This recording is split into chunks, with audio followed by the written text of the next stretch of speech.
At 28 years old, just last month, I reached what I believe to be the pinnacle of the American dream. Purchasing my very first home. This wasn't just a milestone, it was the culmination of an entire decade of relentless dedication, brutal sacrifice, and tireless perseverance. I spent 10 years living frugally on instant noodles, turning down social invitations, and working myself to the point of exhaustion. Often staying up so late finishing freelance work or picking up extra shifts that I could barely keep my eyes open. When I finally held those keys in my hand, I felt an overwhelming wave of pride. It was as if I had just scaled a mountain I'd spent a third of my life climbing. For the first time, I truly felt like I had conquered something significant. But that feeling didn't last. Only 3 weeks after that triumphant day, my life took an unimaginable turn. I opened my mailbox and found an envelope that would unravel everything. Official court documents. I stared in disbelief as I read the names of the plaintiffs, Karen and Robert Anderson. My own parents. They were suing me for buying a house. Just take a moment and let that sink in. Before I dive headfirst into the twisted reality of how my own family could attempt to destroy something I worked so hard for, let me set the stage. I grew up in a seemingly normal middle-class neighborhood in Boston. On the surface, we were the image of suburban stability. My parents, Karen and Robert, provided a life that, at least to outsiders, seemed comfortably average and even enviable. I had a younger brother named Brian. We lived in a cozy house in the suburbs, took predictable but fun vacations every summer to Cape Cod, and never once worried about having enough food on the table. From the outside, we looked like any happy American family, but underneath the surface, the dynamics within our home were far from ordinary, especially when it came to control and money. My mother, in particular, exercised an almost obsessive degree of control over our household, and finances were her favorite tool of manipulation. While most kids my age got pocket money they could spend on candy or comic books, my allowance came with a set of instructions and spreadsheets. Starting at just 10 years old, I was required to track every penny I spent and present a detailed report to my mother during our weekly financial review meetings.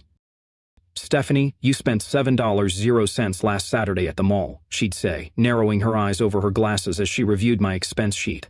"What did you buy?" I'd mumble, "Just some hair clips, Mom, they were on sale." She'd peer at me with visible disapproval. "Did you need new hair clips? I counted 17 in your drawer already." This wasn't just a phase. This strict, controlling financial regimen followed me in my teenage years. When I landed my first part-time job at 16 bagging groceries at the local store, my parents insisted I open a joint bank account. Meanwhile, my younger brother Brian, who was 2 years my junior, took a very different approach. He didn't resist our parents' financial oversight. He welcomed it. In fact, he internalized their values so deeply that he practically became their second in command. He'd monitor my spending habits and report anything suspicious to our parents, almost like a hall monitor patrolling financial behavior. He was the golden child, the protege of my parents' peculiar philosophy of control. At 17, things escalated. I found out that my mother had been opening my mail without my knowledge or consent. Among the letters she intercepted were college scholarship offers and financial aid documents. I was furious and confronted her, and that's when her true agenda came to light. "College is an unnecessary expense," she told me firmly. "You can stay at home, attend the local community college, and start contributing to the family fund." That so-called family fund was something they'd been hinting at more frequently as Brian and I got older. The idea was that every member of the Anderson family was expected to contribute a sizable portion of their income to this communal financial pool, entirely managed and controlled by my parents. Its exact purpose was always unclear, cloaked in vague terms like family investment or long-term planning. But one thing was certain, the expectation was non-negotiable. That night, after the confrontation, I made a decision that would alter the course of my life forever. I would not live under their thumb anymore. I wasn't going to be another cog in their control machine. I was going to find freedom, whatever it cost. I started applying for every scholarship I could find. I picked up extra shifts at work, and I opened a secret bank account under my friend's address so the statements wouldn't be intercepted. When my college acceptance letters arrived, I chose a university located 3 states away, the one offering the best financial aid package. It was far enough to escape, yet just reachable enough to manage on my own. When I broke the news to my parents, my father's face flushed a deep, unsettling shade of purple. I had never seen him so furious. "You're throwing away everything we've built for this family," he said through clenched teeth. "If you walk out that door, don't expect a single ounce of our support." Brian stood quietly on the stairs during the confrontation, his face a twisted mix of confusion and judgment. Later that night, he approached me and asked, "How could you be so selfish? They only want what's best for us." But I knew better. The next morning, I packed 2 suitcases, scraped together enough cash to pay for my first semester's books, and left for college. What followed were 4 grueling years of financial hardship. I attended full-time classes while juggling 2 part-time jobs. I survived on the lowest-tier meal plan and scavenged leftover food from campus events, and never once returned home for the holidays. Instead, I picked up extra shifts wherever I could, grateful for the time. My parents had predicted I'd come crawling back, that I'd realize the real world was too tough and I'd beg to be let back into their fold. That prediction never came true. Instead, I graduated with honors, saddled with a mountain of student debt, but also armed with a fierce sense of independence. I had done it all on my own terms. By the time I received my diploma, I hadn't spoken to my parents in almost 3 years. Brian came to the ceremony, but even that turned into another attempt at reconciliation on their terms. The only path back into the family, he said, was to accept my financial responsibility to the collective fund. I refused. As I stepped into adult life, I carried with me the burden of being financially alone, but also the exhilarating freedom of having no one else to answer to. I dreamed of building something that would be mine and mine alone. No joint accounts, no family fund, no spreadsheets. But that dream, the one I sacrificed everything to achieve, would soon be threatened in the most unthinkable way. After college, I landed a modest entry-level position at a marketing firm in Philadelphia. The starting pay was $13,200, 0 cents a year. Little did I know the real storm was still coming, and it would arrive, not from creditors or landlords, but from the very people who once called themselves my family. Even with a mountain of debt looming over me, I wasn't aimless. I had a strategy, a meticulous, demanding plan that called for extraordinary discipline and an unrelenting level of sacrifice. I knew this path wouldn't be glamorous. It wasn't supposed to be. Every choice I made was in service of one singular goal: to buy a home that no one else could touch, one that would be mine and mine alone.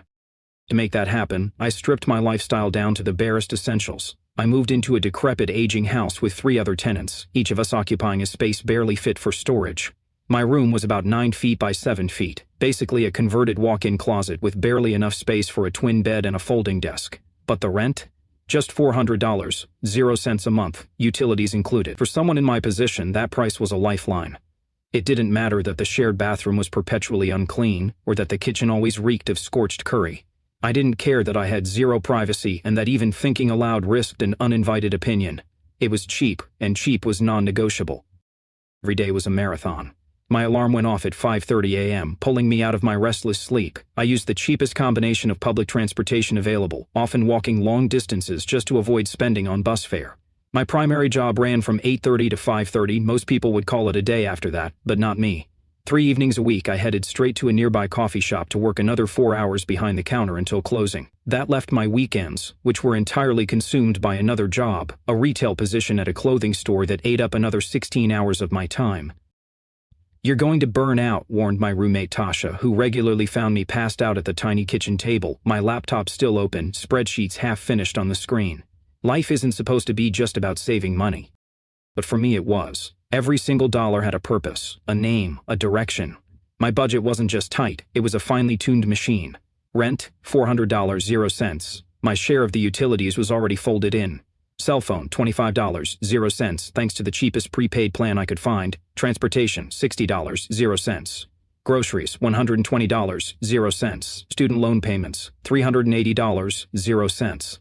Health insurance, $180, 0 cents. Internet, a shared $15, 0 cents. Miscellaneous essentials, things like toothpaste, laundry detergent, the occasional bus transfer, got $50, 0 cents. The rest? That went straight into savings. About $850, 0 cents per month funneled automatically into a high-yield savings account the instant my paycheck cleared. I deliberately never checked the balance. I couldn't risk the temptation. The numbers didn't matter, the plan did. My meals were repetitive, cheap, and utilitarian.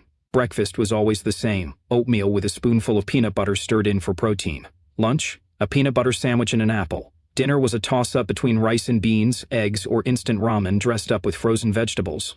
Once a month, if I stuck to the plan flawlessly, I treated myself to a $10, 0 cents takeout meal. It was the closest I came to luxury. Social life. That was a luxury I simply couldn't afford. Every time a coworker invited me to happy hour or friends mentioned a concert, my stomach would tighten with dread. I became a master of polite deflection. I've got a tight deadline for a freelance client, I'd say. Or, I'm covering a late shift. The real reason that I couldn't justify spending $15.00 on a cocktail when that same money could go toward my dream. I felt too embarrassing to admit out loud. Eventually, the invitations stopped. My social circle narrowed to just a few friends who understood that hanging out meant movie nights in our living room, where everyone brought their own snacks. My wardrobe consisted of 7 outfits, rotated weekly, all from thrift shops or clearance bins. I cut my own hair, and the idea of a vacation felt as remote as buying a yacht. 3 years into this frugal existence, I finally saw a crack of light at the end of the tunnel. I got a promotion that increased my salary to $42,000, 0 cents a year. Most people would celebrate by upgrading their car or at least moving to a nicer apartment. Not me. I tightened the screws even further. The extra income simply increased my savings rate. I was more determined than ever. While college friends posted Instagram selfies from European beaches or proudly displayed their new car keys, I stayed grounded, focused, laser-locked on my goal. But the solitude began to gnaw at me. The hardest part wasn't the food or the sleepless nights. It was the isolation. Dating, for instance, was a minefield, not just because of the financial constraints, but because of what my lifestyle revealed about me. When I suggested meeting at a free concert in the park instead of a trendy restaurant, one date actually leaned in and asked, "Are you in some kind of financial trouble?" "No," I said truthfully. "I'm just saving for something important." Few people understood the depth of that commitment. Fewer still were willing to accommodate it. Relationships rarely lasted past the 3rd date. By year 5, I received another promotion and was now earning $55,000, 0 cents a year. I also expanded my freelance marketing gigs, which added about $15,000, 0 cents to my income. Still, I clung to my minimalist lifestyle. The only indulgence I allowed myself was a better health insurance plan after a terrifying bronchitis episode cost me more than I had budgeted for. Year 7 marked a major leap. I was offered a job at a larger marketing agency with a starting salary of $72,000, 0 cents. For the first time, I let myself celebrate modestly. I ordered takeout and ate in bed, calculator in hand, figuring out how this raise would accelerate my timeline.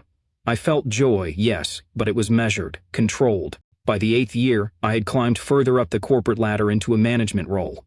My base salary was now $85,000, 0 cents, and I was pulling in about $20,000, 0 cents annually from freelance work. I allowed myself one lifestyle upgrade. I moved out of the cramped shared house and into a modest studio apartment. The rent was $750, 0 cents a month, still modest by city standards, but it gave me a semblance of personal space, something I hadn't had in nearly a decade. Everything else stayed the same. I still tracked every cent, still wore clothes until they literally frayed at the seams, still turned down social outings. The pressure, however, was mounting. I began suffering from insomnia. I caught myself grinding my teeth at night as I mentally recalculated budgets and projections. The wear and tear was real. College friends were getting married, throwing baby showers, celebrating promotions of their own. I saw their lives unfolding through the glossy lens of social media. My brother Brian got married too. I found out about it through a cousin's Facebook post. But all of it, the loneliness, the relentless discipline, the sacrifices, began to feel worthwhile when I finally opened my savings account after 9 years and saw the number. Over $320,000, 0 cents. Every penny had been meticulously tracked, every expense scrutinized, every luxury postponed. My credit score, thanks to years of perfect repayment history, was nearly flawless. I was, for the first time, within reach of what I had dreamed of for so long. The target I had set for myself, a daunting $350,000, 0 cents in personal savings, had finally been reached. It had taken me 10 years and 2 extra months of relentless commitment after graduating college. Now, at last, I was standing on the edge of the dream I had chased through sacrifice, sleepless nights, and unwavering determination. I was ready to start the house hunting journey, a milestone I had envisioned during every bus ride, every skipped happy hour, and every ramen dinner. With that monumental financial goal checked off, I gave myself exactly one evening to celebrate. Not an extravagant party, not even a dinner out, just a quiet moment of acknowledgement. I picked up a modest bottle of champagne, nothing fancy. Even in celebration, my frugality remained. My modest studio apartment remained central, and the floor of my modest studio apartment as I sipped and began making a list of neighborhoods to explore. For the first time in 10 years, the tight, anxious knot that had taken root in my chest began to unravel just a bit. I could finally breathe without guilt. The next morning, armed with maps, spreadsheets, and a meticulous checklist, I started researching realtors. I needed someone who could work with someone like me, someone who wouldn't balk at my insistence on staying within a hard budget, who understood that this wasn't just a transaction for me, but the reward at the end of a decade-long odyssey. After meeting with 3 different agents, I chose Jessica Taylor. She was in her early 40s, direct, sharp-witted, and had a strong reputation for working with first-time buyers. During our first meeting, she looked over my budget with raised eyebrows and said, "Most people come to me with champagne dreams and beer budgets. You've got a champagne budget and sparkling water expectations. We're going to find you something solid." Her realistic but hopeful take on the market immediately reassured me. With the amount I had saved, Jessica explained, I could afford a solid home in a few up-and-coming Philadelphia neighborhoods. Nothing opulent, but structurally sound, livable, and with potential. That was all I needed. "I'm not chasing luxury," I told her. "I want a house that won't collapse under me. Good bones, manageable utilities, no ticking time bombs in the plumbing or wiring." With that, the search began in earnest. Over 2 intense months, Jessica and I visited 37 different properties. Each viewing was a mix of hope and cautious inspection. Many homes were ruled out quickly. Damp basements, antiquated electrical systems that would require full rewiring, or locations so remote that commuting would be a nightmare.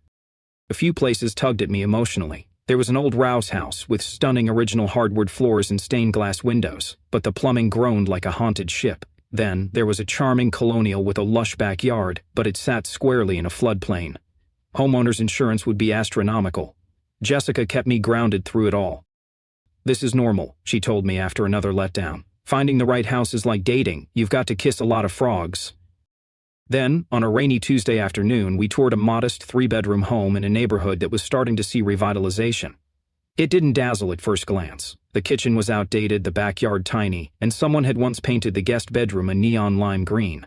But the roof was just 5 years old, the furnace had recently been upgraded, and the house was within walking distance 15 minutes from a major train station. As I stepped through the rooms, I didn't see what it was. I saw what it could become. A fresh coat of paint here, some DIY fixtures there. It didn't need a massive overhaul, just love and time, and most importantly, the asking price was $279,000, 0 cent comfortably within range, even allowing for closing costs and a healthy emergency fund. "I want to make an offer," I said, standing in the smallest bedroom, already imagining it as my home office. Jessica gave me a measured look. "Are you sure? We've still got 5 more showings lined up this week." "I'm sure," I nodded. "This one feels right." That evening, we submitted an offer of $275,000, 0 cents. By morning, the seller countered at $285,000, 0 cents. After a short negotiation, we settled at $282,000, 0 cents. The inspection, thankfully, didn't uncover any red flags, just the minor cosmetic fixes I was already prepared to tackle. Thanks to my near-perfect credit and substantial down payment, the mortgage approval process was seamless. I opted for a 15-year fixed-rate loan instead of the usual 30-year term. Another strategic decision to save significantly on interest and reach full ownership faster. The weeks leading up to the closing were filled with paperwork, endless emails, and logistical hurdles.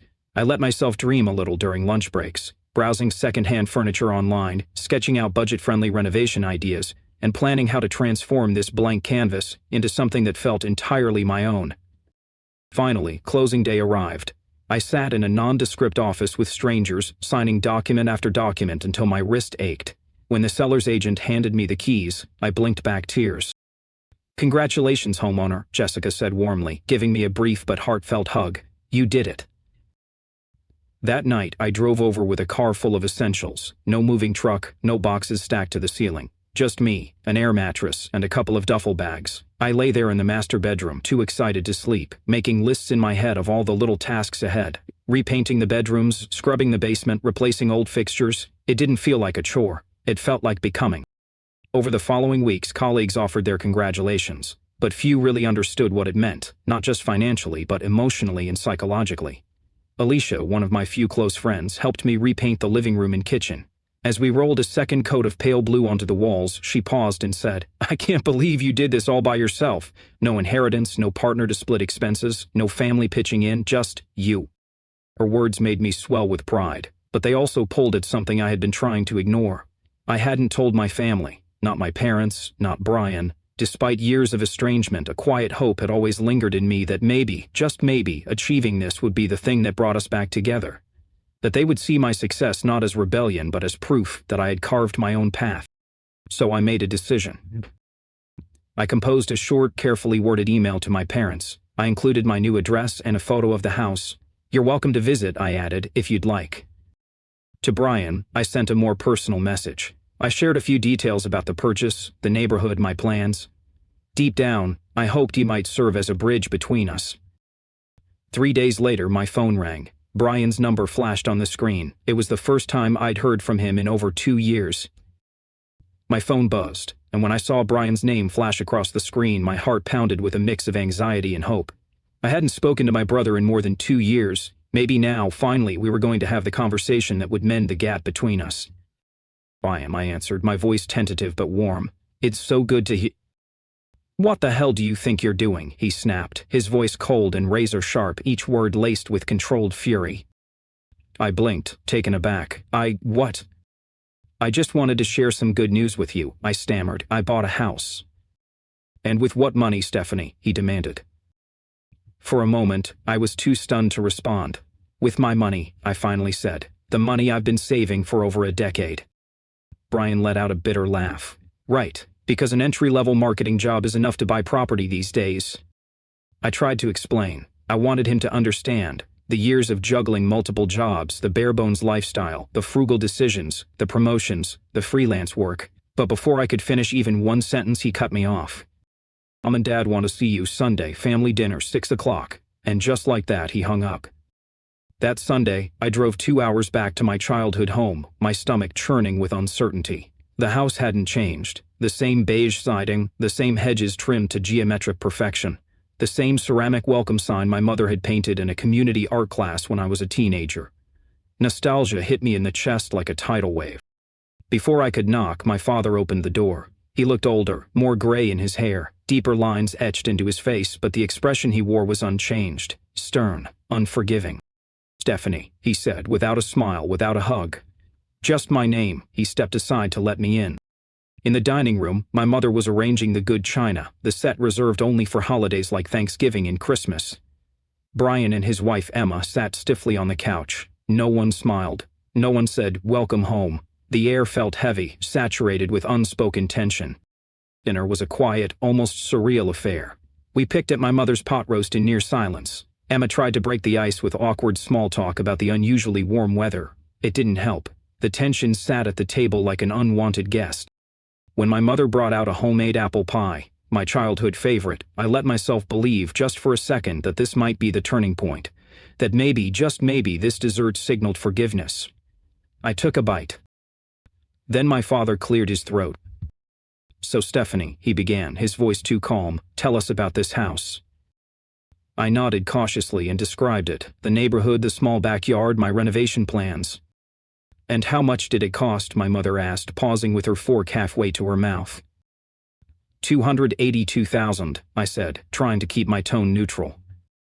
"That's quite a bit," my father said slowly. "And you managed to save all that money on your own?" "Yes," I replied. "I've been working multiple jobs, living on next to nothing, saving everything I could." "That's not possible," my mother interjected sharply, setting her fork down with a loud clink. "Not with your salary and your student loans." "Yeah. I've had several promotions," I explained. "And I freelance. I can show you my savings records." "What we believe," my father interrupted, his voice low and menacing, "is that you've taken what doesn't belong to you." The room went still. I stared at him. "What?"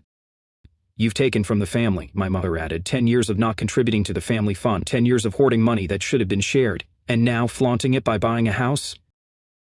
"I don't understand," I said. "I haven't lived at home in 10 years. I haven't taken anything from anyone." "That's not how our family works," my father said. "Everyone contributes, everyone benefits."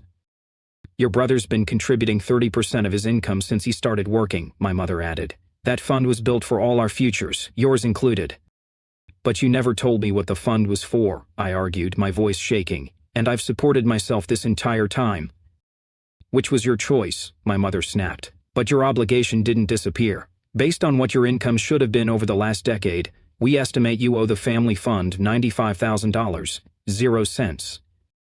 I nearly choked. You expect me to give you $95,000 0 cents? For your family, Brian said finally, lifting his eyes to meet mine. His expression was full of disappointment. Emma and I have delayed starting a family because we're contributing. We've postponed buying a home, and here you are keeping everything for yourself. That's not fair, I said, my voice rising. You have no idea what I've been through. I worked 3 jobs. I lived in a closet. I skipped meals. I skipped meals. I skipped meals. I skipped. My father's face was hard as stone. Then you'll make it right. You'll sell the house, contribute your share to the family fund, and we'll move on from this unpleasantness. I stood up so fast my chair toppled backward. I will not sell my house. That money is mine. I earned every dollar. My mother's eyes were cold. Then you leave us no choice. 2 weeks later, a courier arrived at my doorstep and handed me an envelope. Legal documents. My parents were suing me for $95,000, 0 cents.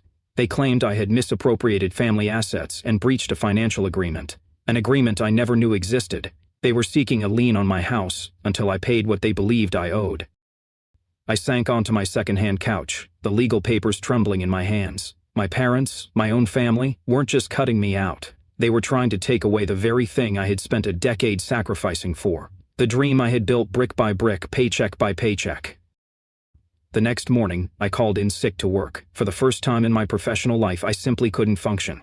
I spent the entire day in front of my computer, researching. I read legal forums, articles, case studies, trying to understand if there was any way this lawsuit could be legitimate.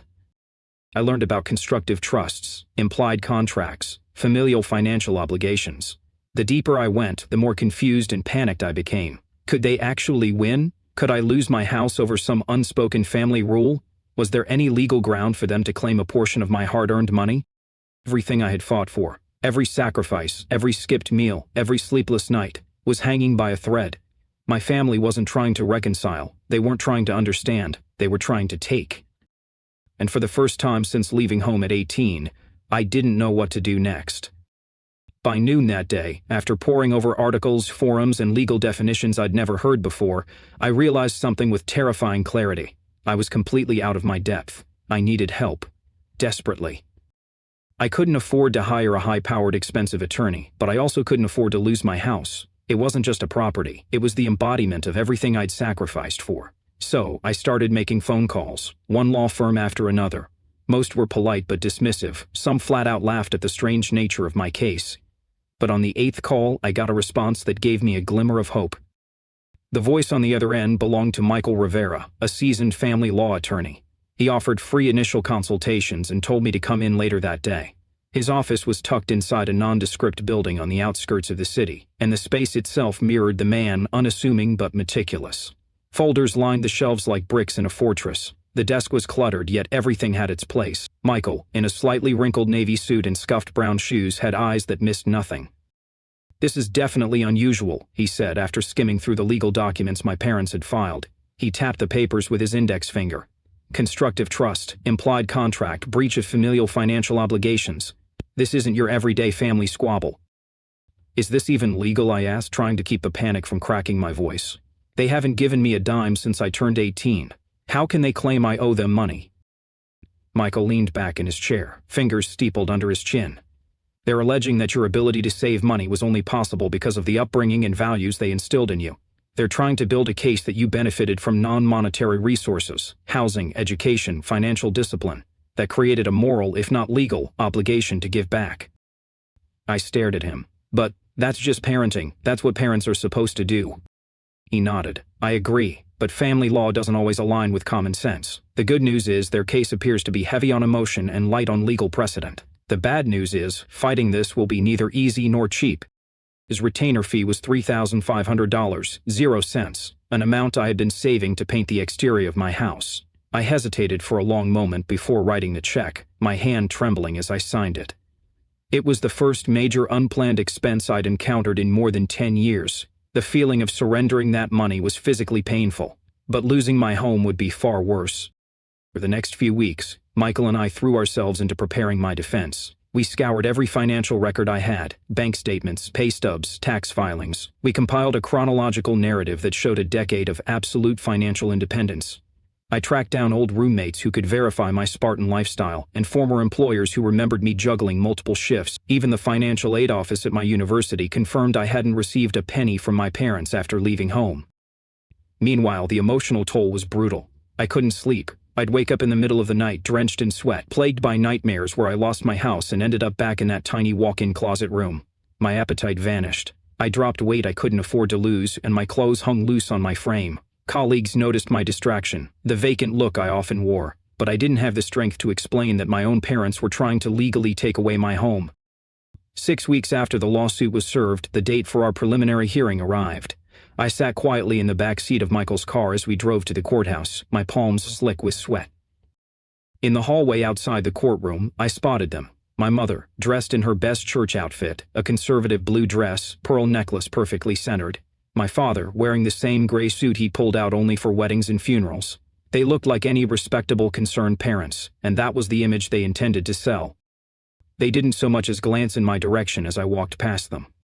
Inside the courtroom, their attorney introduced himself as James Wilson. He was in his 60s, immaculately dressed, and radiated confidence. Everything from his tailored suit to his well-rehearsed posture screamed experience. And as he addressed the judge, he wasted no time in painting a portrait of martyrdom.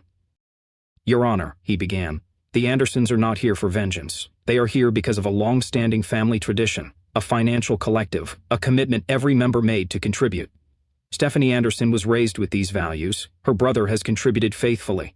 Stephanie, instead, used the financial skills and discipline her parents instilled in her to enrich herself." I wanted to scream, but I didn't. I let Michael handle it. Judge Peterson, a dignified woman in her early 70s with keen eyes and a sharp tongue, looked at me thoughtfully. "You're claiming there was no formal agreement?" she asked. Michael stood. "That's correct, Your Honor. My client acknowledges that her parents spoke of a family fund during her teenage years, but there was never an agreement, ever, verbal or written, requiring contribution. Since turning 18, Ms. Anderson has received no financial support. Every dollar in her savings was earned through relentless work, multiple jobs, careful budgeting, and severe personal sacrifice." The judge raised her eyebrows as she flipped through the documents we had submitted. "You claim to have saved $350,000, 0 cents for a house down payment," she asked. "Yes, Your Honor," I said, standing up, "and I can provide documentation for every cent." She gave a nod, slightly impressed. "If true, that is remarkable." Then she turned to James Wilson. "What evidence do you have of this so-called agreement?" Wilson presented a hodgepodge of materials. My birthday cards I had written with phrases like, "We're a strong family," and "I'll always support you." A high school essay about financial responsibility. Family photos with smiling faces. I couldn't believe it. This was their case? Judge Peterson gave nothing away. She simply absorbed it all with a blank expression. Then she closed the file. "This case requires a full hearing," she said finally. "I'll schedule one for next month. In the meantime, no lien will be placed on Ms. Anderson's property. However, she is not to sell or refinance it until we reach a resolution." Outside the courtroom, I exhaled deeply for what felt like the first time all day. My house wasn't in immediate danger. That was something. "Found one to us," Michael said quietly, stacking the files back into his briefcase. "But make no mistake, they'll be back with more. Expect depositions. They'll dig into your personal life, talk to friends, co-workers, anyone they think can support their version of events." And so began the next phase. I took unpaid leave from work, stretching my already strained budget even thinner. We gathered letters from former employers praising my dedication. We contacted college financial aid officers to confirm that I had been an independent student. Every shred of evidence mattered now. This wasn't just about keeping my house anymore. It was about standing up for myself, against the people who had claimed to love me yet now sought to punish me for my independence. We continued building my case, compiling every scrap of documentation we could. Michael was meticulous, leaving no stone unturned. We even included receipts from the past decade that showed my extreme frugality. Bulk purchases of instant noodles, thrift store clothing, secondhand furniture, public transit passes. It wasn't just about painting a picture of my financial habits. It was about proving, in black and white, that I had lived with an almost obsessive commitment to saving every dollar. But as the hearing date drew closer, the intimidation tactics from my parents' legal team escalated. Their attorney sent sweeping discovery requests, demands for everything from my childhood diaries to copies of any text messages, emails, or social media posts where I had ever mentioned the so-called family fund. Some requests were so invasive and absurd, they bordered on harassment. Michael reviewed each one with a calm, surgical focus. "These are scare tactics," he said, sifting through the stack of papers. "We'll respond only to what's legally required. The rest we ignore." Then, just 2 days before the scheduled hearing, my phone buzzed with a message from Brian. It was short, cold, and calculated. "It's not too late to settle this. Sell the house, contribute what you owe, and we can be a family again." I stared at the message for a long time. I didn't reply. The morning of the hearing, I felt like my insides were twisted into a pretzel of nerves. My stomach churned so violently I couldn't even force down toast. I dressed in the only formal outfit I owned, a simple navy blue dress I had bought from a consignment store years ago and carefully reserved for client meetings or job interviews. As I looked in the mirror, I didn't feel powerful or confident. I felt exhausted. When I arrived at the courthouse, I noticed immediately that the courtroom was more crowded than before. My parents had brought an entourage, family, friends, church members, neighbors. I spotted my Aunt Martha, my father's sister, who had always supported them unconditionally, no matter the context. Pastor Collins from their local congregation was there too, along with the Wilsons, the elderly neighbors who had watched me grow up on their street. On my side, there were fewer people, but they were the ones who mattered. 2 former roommates sat quietly, ready to testify on my behalf. My first boss, Allison, had taken time off work to support me, and there was Alicia, my closest friend, who had helped me paint my house and never once judged my unconventional journey. As I looked around the courtroom, the symbolism struck me hard, and my blood relatives on one side. The proceedings began with testimony from my parents. My father spoke first. His tone was formal, rehearsed. He described our family's philosophy of shared responsibility and mutual support. "We taught our children that family comes first," he said, his voice steady. "We created a family fund that both children were expected to contribute to. Stephanie understood this. She chose to reject it when it no longer suited her." My mother took the stand next. Her delivery was far more emotional. She wept softly as she described the sacrifices she and my father had made to raise us, the wisdom they had tried to instill in us, and the heartbreak she felt at what she called my abandonment. "We only want what's fair," she said, dabbing at her eyes. "Brian and Emma have put off starting a family to contribute to the fund. Stephanie should do the same." Their attorney followed with a slideshow of carefully curated images of family dinners, Christmas mornings, my high school graduation. He presented financial records showing Brian's regular contributions to the family fund, highlighting the glaring absence of mine. Then it was our turn. Michael began methodically. He called my mother back to the stand and asked one question. "Mrs. Anderson, do you believe that providing food, shelter, education, and guidance are legal responsibilities of parents?" She hesitated. "Well, yes, of course." "So you're asking for financial compensation for fulfilling your legal duty as a parent?" Michael asked. My mother bristled. "You're twisting my words." He moved on. "Mr. Anderson, did you provide any financial support to Stephanie during her college years?" My father stiffened. "She chose to attend an expensive out-of-state university. That was not our plan." "So that's a no?" Michael pressed. "That's correct." "And since her graduation, have you provided any support? Housing, health insurance, car payments?" "No. Thank you." Michael called my former roommate Tasha next. She described our cramped living quarters, my bare-bones lifestyle, how I would skip outings and spend weekends working. "Stephanie never spent money," she said. "She was always working, always saving. We used to worry about her." Then Allison, my first boss, took the stand. She talked about my dedication, my willingness to take on undesirable projects, my tendency to stay late or skip breaks to finish work. "Stephanie was the most reliable employee I've ever had," she said. "Her financial habits weren't a product of privilege, they were a product of effort." Finally, it was my turn. As I sat in the witness chair, facing Judge Peterson again, I felt oddly calm. The fear had hardened into something else, resolve. "Miss Anderson," Michael began, "can you explain how you saved enough money to purchase your home?" I laid it all out. The decade of scraping by, of working 2 or 3 jobs at once, of avoiding every unnecessary expense. I described the financial systems I'd developed, automatic transfers, budget spreadsheets, weekly expense reviews. I talked about the promotions I'd earned and the freelance projects I took on during nights and weekends. "Did your parents offer you any financial support during this 10-year period?" Michael asked. "None," I replied, my voice clear. "I've been financially independent since I was 18. "And was there ever a formal agreement to contribute to this family fund?" I said. "It was mentioned, it was expected, but I never agreed to anything." When their attorney cross-examined me, he tried to trip me up. "Isn't it true," he asked, "that the financial discipline you claim allowed you to save was instilled by your parents?" I took a breath. "They taught me control," I said, "but what I did, working non-stop, living in substandard conditions, sacrificing every comfort, was not something I learned from them. I developed that on my own, out of necessity." Then came the turning point. My mother was called back for rebuttal. Trying to discredit my testimony, she let her guard slip. "Stephanie has always been financially irresponsible," she said sharply. "Even in college, she—" Michael immediately stood. "Objection, Your Honor, opposing counsel's entire argument hinges on the claim that Stephanie's success was a direct result of her parents' financial discipline and guidance. This statement contradicts that entirely." The judge raised an eyebrow. Sustained. "Counsel, I'd advise your client to keep her testimony consistent." I looked at Michael. He gave me a small nod. "We had them." "She was always asking for money," my mother claimed suddenly during her rebuttal. "Emergencies, textbooks, rent, food. We helped her many times." Michael's expression didn't flinch, but I could feel the energy in the room shift. "Mrs. Anderson," he said, standing slowly, eyes locked on the judge. "You previously testified under oath that you provided no financial support to your daughter during college. Now you're claiming you gave her money frequently. Which statement is true?"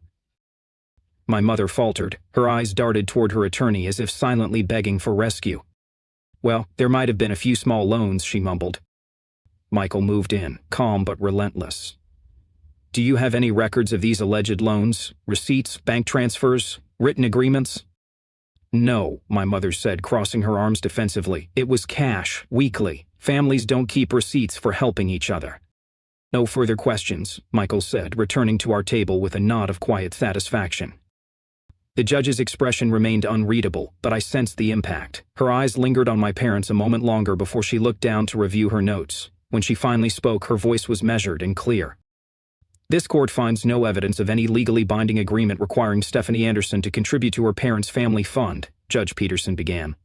"The funds in question were earned independently without parental support or contribution. The plaintiff's claim is hereby dismissed." She turned her gaze directly to my parents. "Mr. and Mrs. Anderson, while families may form personal expectations or customs, this court cannot and will not enforce arrangements that lack legal standing. This case appears to stem more from a desire to exert control than any demonstrable obligation. Court dismissed." With a firm crack of her gavel, it was over. The sound echoed through the courtroom like the shattering of something far deeper than a legal claim. It was the final rupture in the fragile, threadbare bond I had shared with my family. The minutes that followed passed in a blur. Michael turned to me, offering his hand. "Congratulations," he said, his serious face breaking into a rare smile. "Your house is safe." I nodded, murmured my thanks, but I didn't feel triumphant, not exactly. Relief, yes. Gratitude, absolutely. But something inside me felt. I glanced across the room.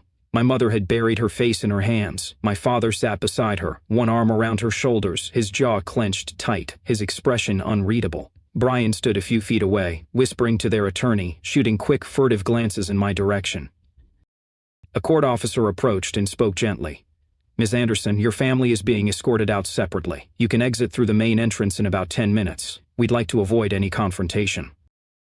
I nodded, whispering a quiet thank you for a kindness I hadn't even thought to ask for. Michael helped me gather our files, neatly packing them into my worn, overstuffed messenger bag. He gave me practical advice as he worked, details about filing the court's ruling with the county clerk, how to ensure the judgment was formally registered in the property records to prevent any future disputes. "Will they appeal?" I asked quietly, almost afraid of the answer.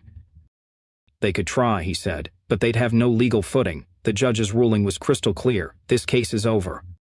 He smiled again. "You won, Stephanie." And I had. Legally, financially, structurally, I had prevailed. But victory didn't feel like the celebration I had once imagined.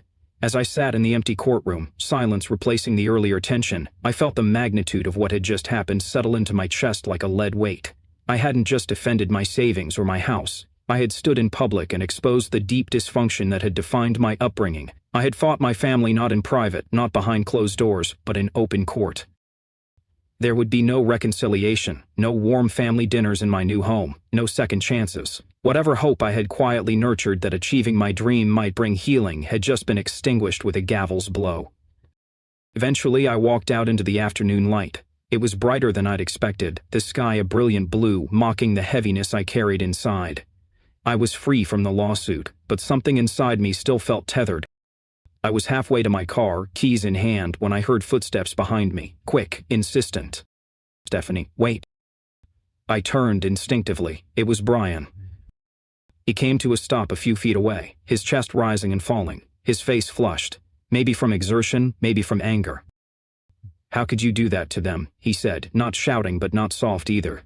"Do you have any idea how this makes them look? The embarrassment you've caused?" I looked at him, really looked, the same brother I had built Lego castles with, the same brother who had watched me leave for college with a look of judgment I would never forget. Now his expression was one of pained betrayal. A flicker of doubt crept into me. Had I gone too far? Had I been too unyielding? But then I remembered. 10 years. 10 years of eating cheap meals, working weekends, skipping holidays. 10 years of isolation. And then, after I'd clawed my way to the dream I had fought for, my parents had tried to take it from me, through lawyers and courtrooms. "How could I said, my voice surprisingly steady. "How could they? How could they sue their own daughter for money she earned herself, and how could you support them in that?" Brian didn't flinch. "It was never about the money," he said, his voice lowering as a couple passed us on the steps. "It was about loyalty, about family, about putting the collective good above your own selfish goals." "Yeah, Brian," I said, "it was always about control, you just never saw it." He ran a hand through his hair, an old nervous habit, and sighed in frustration. "Despite everything," he said, "you've always been selfish, always thinking only about yourself." I tilted my head slightly, sadness curling through my chest. "You really believe that?" He didn't answer. "I sacrificed a decade for this," I continued. "I gave up vacations, relationships, stability. I did it alone. Because I had to. Not because I didn't love you all, but because your version of love came with strings, with conditions. You call it loyalty, but it was just compliant." Brian's face hardened. "You think you're better than everyone else, so independent, so noble, but when you're alone in that house of yours, no family, no partner, just you, who will care?" His words hit their mark. That was the fear, wasn't it? The one I never voiced aloud, the one that woke me up at night. But I had an answer now. "People who love me unconditionally," I said softly. "Friends who believe in me, who support my dreams without demanding ownership of them. That's the family I've built." Brian stepped back, as if I had physically pushed him. "They're right about you," he said. "You're not just selfish, you're cruel." "I'm sorry you feel that way," I said honestly, "but my door is always open, if you ever want a relationship that isn't built on rules and obedience. I won't live under someone else's idea of who I should be." He didn't reply. He turned and walked away quickly toward the parking lot where I knew our parents were waiting. And I stood there alone, holding my keys, knowing that I had not just defended my home, I had defended my life.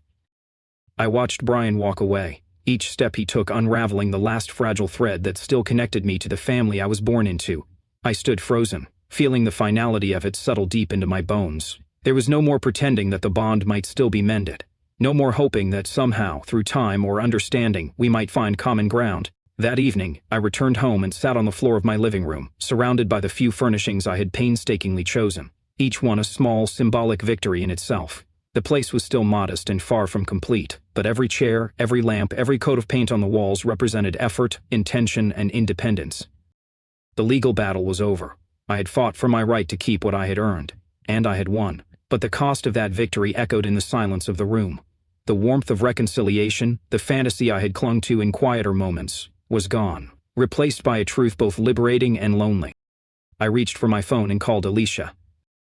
"It's over," I said when she picked up. "I won."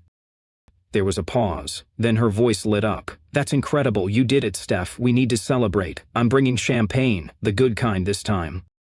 I laughed, something that had become rare lately. "Could you also bring those friends you mentioned, the ones who are good at painting? I think it's time I finished turning this house into a home." 2 hours later, my living room was transformed. Alicia arrived with 4 friends, each armed with paintbrushes, pizza boxes, and genuine joy.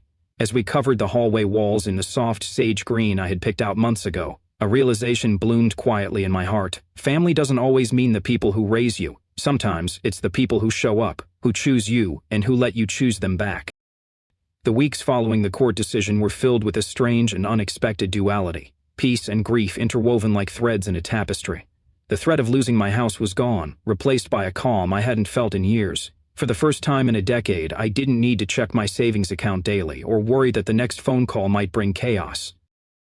But the emotional scars ran deeper than I'd admitted. I threw myself into home improvement, channeling that leftover anxiety into something I could control. I painted every room in carefully chosen colors that reflected the mood I wanted for each space: muted blues for calm, soft yellows for energy, and gentle grays for clarity. I scoured clearance racks and secondhand shops for furniture that felt like me pieces, that brought warmth instead of just filling space. Yet at night, the courtroom still haunted me. I would wake from vivid dreams, my heart racing, hearing echoes of my parents' accusations. I'd check my phone instinctively in the dark, some small part of me still hoping that maybe, just maybe, Brian had reached out. He hadn't.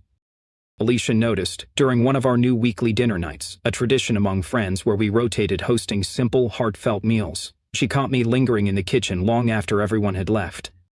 "You won the case," she said softly, drying a dish beside me. "But you're still fighting something." I didn't respond right away. "Have you ever thought about talking to someone professionally?" she added gently. I had resisted the idea for months. Therapy seemed like a luxury I couldn't justify after years of extreme thrift, but the emotional void I was feeling couldn't be patched up with throw pillows or fresh paint. Eventually, I found Dr. Jennifer Garcia, a therapist who offered sliding scale rates. Her office was unassuming but welcoming, a calm space where I didn't have to justify or explain my past. From the first session, she framed my story in a way I hadn't expected. "A family estrangement," she said, "is its own kind of grief. You're mourning not just the relationship you had, but the one you desperately wished you could have had." Over the months that followed, our weekly sessions became a lifeline. I began to understand that my decade of saving wasn't just financial preparation. It had been emotional survival.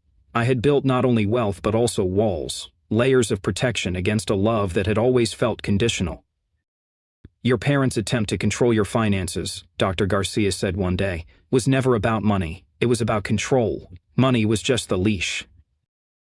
"But why do I still feel guilty?" I asked her. "Why do I feel like I've done something wrong for keeping what's mine?" "Because that guilt was instilled in you as a child," she replied. "You were taught that questioning authority meant betrayal, that autonomy was selfish. But that guilt doesn't mean you're wrong. It just means you're healing."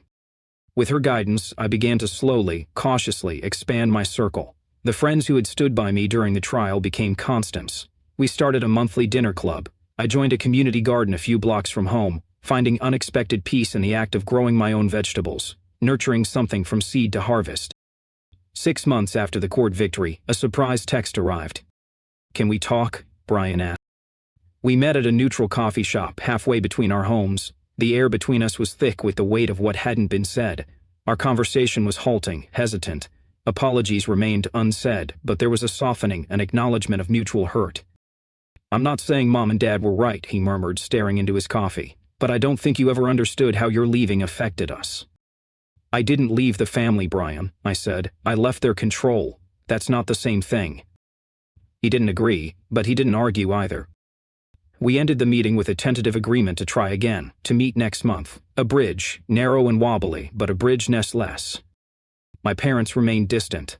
Through Brian, I learned they had told extended family that I'd had legal problems, never admitting the nature of the case. The story had been revised to cast me as the troubled child, an old narrative retold to preserve their image. It hurt. Of course it did, but with Dr. Garcia's help, I had come to understand something vital. "You can't control their story," she reminded me. "You can only live your truth and let the life you build speak for itself." And it was speaking. A year after the lawsuit, I received a promotion, one that validated everything I had worked for. My house, the one I had nearly lost, was now rising in value as the neighborhood continued to grow, and I had quietly started something new, a small emergency fund for others escaping financially abusive situations. It wasn't much, but it was a start. The most profound shift, though, was inside me. The hypervigilance that had fueled my every decision for 10 years had begun to fade. I still budgeted carefully, still saved, still lived simply, but I no longer feared financial ruin around every corner. For the first time, I allowed myself to dream about a future that wasn't built solely on survival. And as I stood one afternoon in the backyard of the home I had fought so hard to keep, watching sunlight filter through the leaves of a tree I'd planted myself, I realized something that would have once seemed impossible. I was safe. I was free. And I was finally home. In time, I learned to enjoy life's small pleasures without guilt. A beautifully plated meal at a cozy restaurant to celebrate a project milestone. A spontaneous weekend getaway with friends to a quiet beach town. Fresh flowers from my kitchen table, bought not for a special occasion but simply because they made me smile. These weren't indulgences, they were affirmations of joy, reminders that financial independence isn't about hoarding wealth or proving anything to anyone. As I once shared during a therapy session, it's about something much deeper. Financial independence, I realized, is the freedom to make choices in alignment with your own values, without needing permission, validation, or approval. It's being able to say yes when something feels meaningful and no when something feels wrong. It's having the ability to choose your life, fully and unapologetically. 18 months after the court ruling, Brian and his wife Emma welcomed their first child, a daughter. They named her Lily. The birth announcement came via a text, accompanied by a simple invitation to meet my niece. It was unexpected and emotional. My hands trembled slightly as I typed my response, yes. In their modest apartment, I cradled the tiny bundle of life in my arms, her tiny fingers curling reflexively around mine. As I looked down at her serene face, something shifted in me. This wasn't just the start of her story. It was the beginning of a new chapter for all of us, one I hoped would be written in softer ink than the pages before. Brian and I had learned, through trial and quiet effort, to build boundaries. We no longer discussed money or tried to untangle the past. Our relationship, still tentative, had begun to grow not in the shadow of our family's dysfunction, but in a shared desire to move forward. It was delicate, but it was real. "She has your nose," I said softly, smiling at the sleeping baby. "Poor kid," Brian joked, and in that moment I saw the brother I remembered from childhood, before money, control, and expectations had come between us. As for my parents, the silence between us remained. I sent them a card to celebrate Lily's arrival, expressing my joy in welcoming them to a new role as grandparents. They never responded, but they didn't return it either, and somehow, that tiny act of non-rejection felt like a minute crack in the wall, a place where light might someday pass through. 2 years after buying my house, I hosted a small anniversary gathering. It was equal parts celebration and gratitude. I invited everyone who had stood by me, my friends, my coworkers, my neighbors, the people who had chosen me again and again through some of my hardest moments. We gathered in the backyard where I had finally planted the garden I had once only dreamed about during those lean years. Tomatoes, lavender, sunflowers. It was a chaotic patch of green joy. As I looked around at the people laughing, eating, and celebrating with me, I felt something I had longed for during my darkest hours: peace. Alicia raised her glass. "To Stephanie," she said, her voice strong and warm, "who taught us all that home isn't just a place you buy but a space you create, with courage, with perseverance, and with love." Later that evening, as the sky darkened and the last guests hugged me goodbye, I sat alone on the porch swing, a birthday gift from my friends. The breeze was gentle, the night quiet, and my heart full.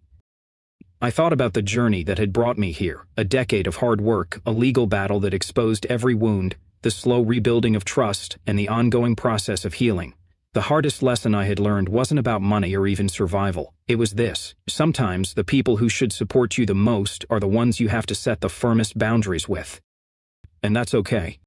Family, I had come to understand, isn't defined by blood or obligation.